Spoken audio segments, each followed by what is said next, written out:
Hello, welcome to my channel. ఎలా ఉన్నారు? నేనైతే చాలా బాగున్నాను. ఈరోజు మనం తోటకూర ఫ్రైని ఎలా చేద్దామో చూసేద్దాం రండి. ముందుగా ఆయిల్ వేసుకొని తర్వాత ఆవాలు, జీరా, వెల్లుల్లి కొట్టుకొని ఎండుమిర్చి, కరివేపాకు వేసుకోవాలి. తర్వాత సాల్ట్, తర్వాత పసుపు వేసిన తర్వాత కొంచెంసేపు మనం కలుపుకోవాలి. కలుపుకున్న తర్వాత తోటకూరను మనం బాగా కడిగేసి ఒక 4 సార్లు కడిగేసి అప్పుడు మనం వేసుకోవాలి. కొంచెం అలా ఇలా ఫ్రై చేసుకుంటూ ఉండాలా. కొంచెం సిమ్లో పెట్టండి. అప్పుడు చాలా బాగా మనకి బాయిల్ అవుతుంది. ఎక్కువగా పెట్టడం వల్ల ఏంటంటే బేగా కుకింగ్ అవ్వదు.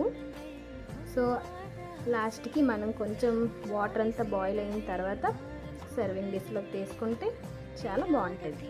రైస్తో కానీ చపాతీతో కానీ తింటే చాలా చాలా బాగుంటుంది.